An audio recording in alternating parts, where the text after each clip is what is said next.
Hello everyone, আসসালামু আলাইকুম। সবাই কেমন আছো? আশা করছি আল্লাহর রহমতে সবাই ভালো আছো, সুস্থ আছো। তোমাদের ভালোবাসায় আমিও ভালো আছি, সুস্থ আছি। তো পরন্ত বিকেল, দেখতে পাচ্ছ সূর্যটা কত সুন্দর দেখা যাচ্ছে।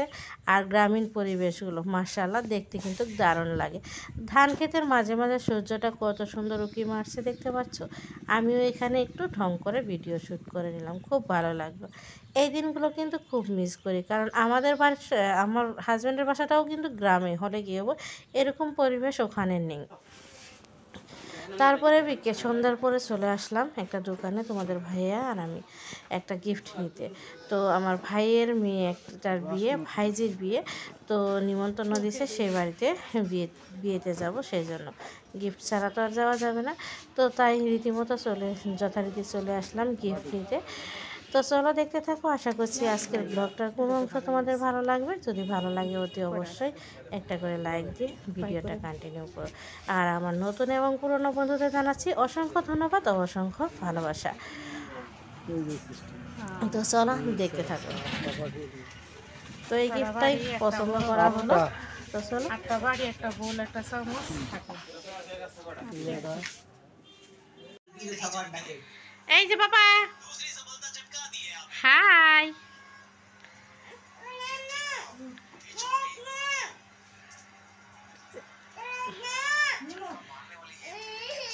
লাইট জ্বলালে এটাই খারাপ লাগে।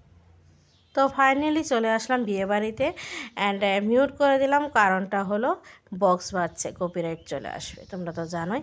তো তার জন্য মিউট করে দেওয়া হলো। তো চলো, প্যান্ডেলের ভিতরে ঢোকার পালা এখন। তো মা, আমি আর আমার ছোটো বোন, আমরা তিন মা মেয়েতে এসেছি। ভাবি ওরা তো বাপের বাড়িতে গেছে ঈদের দাওয়াত খেতে, তো তারা তো এখনও আসেনি। তো তাদের যাওয়া হলো না। তাদের বলা হয়েছিল বিয়েতে যাওয়ার জন্য আগে, তারপরে বাড়িতে যাওয়া। কিন্তু তারা একটা কথা কি জানো, ঈদের সময় বাপের বাড়িতে যাওয়াটাই সবাই একটু বেশি গুরুত্ব দেয়, সবাই একটু প্রায়োরিটি বেশি দেয়। তো তার জন্য রীতিমতো বাপের বাড়ি চলে গেছে। তো আমরা চলে আসলাম। তো চলো আমাদের সঙ্গে তোমরাও দেখে নাও মেয়েকে। তো মেয়েকে দেখতে কেমন লাগে প্লিজ কমেন্ট করে জানাবে, অ্যান্ড ওদের জন্য সবাই দোয়া করবে, আশীর্বাদ করো, যাতে ওদের নতুন সংসার জীবনটা সুখের এবং শান্তিময় হয়, সারাটা জীবন যেন সুখে শান্তিতে সংসার করতে পারে, এই দোয়াটাই করো। তো চলো দেখে নাও মেয়েকে। তো দেখতে পাচ্ছ ওখানে, ওই তো মা গিফট নিয়ে দিচ্ছে মেয়েকে। তো এইটাই মেয়ে, মাশাআল্লাহ মেয়েকে কিন্তু দেখতে অনেক সুন্দর লাগে। আর ওরা যমজ বোন, হ্যাঁ দুটো বোন, তোমাদের সঙ্গে শেয়ার করবো আরেকজনকেও। ওরা দুজন যমজ বোন, তার বড় ভাই আর কি। ছেলেটা বড়, ভাইয়ের ছেলেটা বড়, ভাইয়ের মেয়ে দুটো ছোটো, যমজ মেয়ে দুটো। তো হ্যাঁ, মাদিয়া অ্যান্ড মারজিয়া নাম, মাদিয়া অ্যান্ড মারিয়া দুজনের নাম। তো মার্শাল্লাহ দুজনকে দেখতে কিন্তু অনেক কিউট লাগে। তো চলো তোমাদের সঙ্গে শেয়ার করছি, আরেকজনকেও দেখিয়ে দেবো তোমাদের। তো কেমন লাগছে প্লিজ তোমরাও কমেন্ট করে বলবে, ঠিক আছে? তো আমি হালকা পাতলা একটু শ্যুট করছি, না করাও না, যতটুকু পারছি আর কি শ্যুট করার চেষ্টা করছি, তোমাদের সঙ্গে তুলে ধরার চেষ্টা করছি। অ্যান্ড বললামই, আমাদের বাপের বাড়ির এখানে তো সবাই জানে না যে আমি ইউটিউব করি। তো আমার হাজব্যান্ডের বাড়ির ওখানে তো অনেকেই জানে, বাট এখানে জানে না, সেই জন্য আমার লজ্জা করে। তো ডেকোরেশনটা কিন্তু দারুণ করেছে, দেখতে পাচ্ছ উপরটা কত সুন্দর করে ডেকোরেশন করেছে। আর প্যান্ডেলের, এটা মেয়ের কাকা, তো অনেক টাকায় খরচ করেছে প্যান্ডেল করার জন্য। তো বাবা মা দুজনেই চাকরি করে, ওই তো দেখতে পাচ্ছ। এই তো বাম হাত সাইডে যেটা, এটা ছেলে, বড় ছেলে, তারপরে মা, মেয়ের মা, আর ওই যে ছোটো মেয়েটা আর কি যমজ, এটা বড় এটা ছোটো। আর ওই সাইডে যে কালো গেঞ্জি পরা, টি শার্ট পরা, ওটা মেয়ের মামা। তো দুই দুই বোনকেই তোমাদের সঙ্গে শেয়ার করে দিলাম এবং ভাইকেও শেয়ার করলাম। তো কেমন ওদের ফ্যামিলি। দাদাভাই এখানে নেই, দাদাভাই হয়তো পরে এসেছিলো, বাট আমি শ্যুট করছি কি না আমার মনে নেই।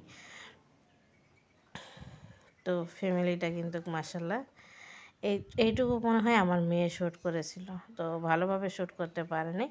অমনি দিয়ে দিলাম। ভিডিওটা না হলে একদমই ছোটো হয়ে যাচ্ছিল। তারপরে আমরাও মেয়ের সঙ্গে একটু ফটো উঠছিলাম, সেগুলো আর তোমাদের সঙ্গে শেয়ার করা হয়নি। আসার সঙ্গে সঙ্গেই বারবার বলছে, হ্যাঁ পিসিমণি এসে ফটোশ্যুট করবো, ফটো উঠবো। তো তারপরে ফটো ওঠা হয়েছিল। তারপরে ফাইনালি চলে আসলাম খাবার টেবিলে। এখানে দেখতে পাচ্ছ ভেজ ডাল আছে, একটা সবজি আছে, পাঁচমিশালি একটা সবজি, মাছ ভাজা আছে। তারপরে এগুলো খেতে খেতে দিল চিকেন। তার চিকেন খেতে খেতেই আবার দিয়ে গেল মিষ্টি। মিষ্টি মাংসের আগে মিষ্টিটা দিয়ে গেছিলো মাটনের আগে। তো খাবার দাবারটা করে নিলাম। মাশাআল্লাহ অনেক সুন্দর খাবার দাবারের আয়োজন।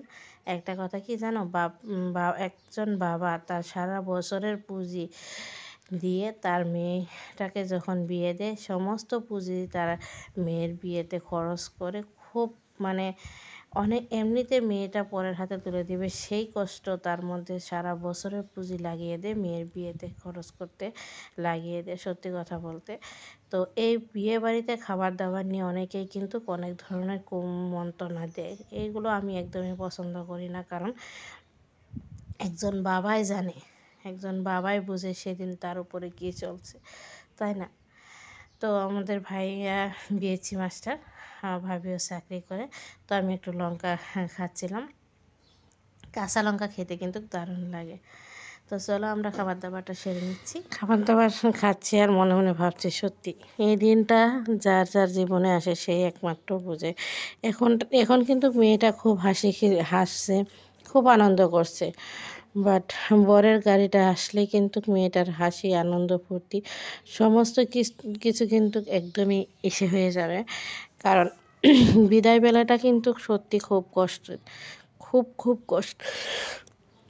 একজন মেয়েই বুঝে বিদায় বেলাটা কি, তাই না? আর একজন বাবা মাই বুঝে মেয়েকে বিদায় দেওয়ার মুহূর্তটা কতটা কষ্টের, কতটা বিষাদের, যন্ত্রণার। তো তারপরে দেখতে পাচ্ছ মিষ্টি দিচ্ছে, মিষ্টিটাও আমি খেয়ে নিচ্ছি। তো চলো, তারপরে মনে হয় আর কোনো কিছু সেরকম শ্যুট করতে পারিনি। তো খাবার দাবারটা সেরে তারপরে আর কি যাওয়ার পালা। আর বোনের ছেলেটা খুবই ইসে করছে বাসায় যাওয়ার জন্য, অনেক লোকজন দেখছে তো সেই জন্য আর কি। তো আমি সোনামাকে বলছি, সোনামা তাড়াতাড়ি খাও। সোনামা মিষ্টিটা অল্প একটু খেলো। তো মাটন চাটন নেয় নাই, একটু চিকেন দিয়ে একটু অল্প কটা ভাত আর কি ডাল দিয়ে খেলো। তো আগে তো কোথাও গেলে শুধু পেঁয়াজ দিয়ে কটা করে ভাত খেত, এরকমটা বিয়েছে কোথাও গেলে। তো এখন তাও একটু হালকা সবজি টবজি খাওয়া শিখছে। সবজি বলতে যে লাবড়া সবজিটা, পাঁচমিশালি সবজি হোক, ভেজ ডাল হোক, এগুলো একটু খেতে চায়। আগে তো সেগুলো খেতে চায়নি। তো চলো ঠিক আছে, খাবার দাবার শেষ, এখন আমরা আমাদের বাড়ি যাওয়ার পালা। এখন আমরা বাড়ি চলে যাব। আর এটা গেটের ভিতর থেকে, বাইরে থেকে তোমাদের একটু শেয়ার করছিলাম, এটা ভিডিওর থেকে, তাই একটু দেখিয়ে দিলাম। তো চলো আজকের মতো ভিডিওটা এখানে এন্ড করছি। সবাই ভালো থেকো, সুস্থ থেকো। ফিরে আসছি নতুন দিনে নতুন আরেকটি ব্লগ নিয়ে। ততক্ষণের জন্য আল্লাহ হাফিজ, আসসালামু আলাইকুম।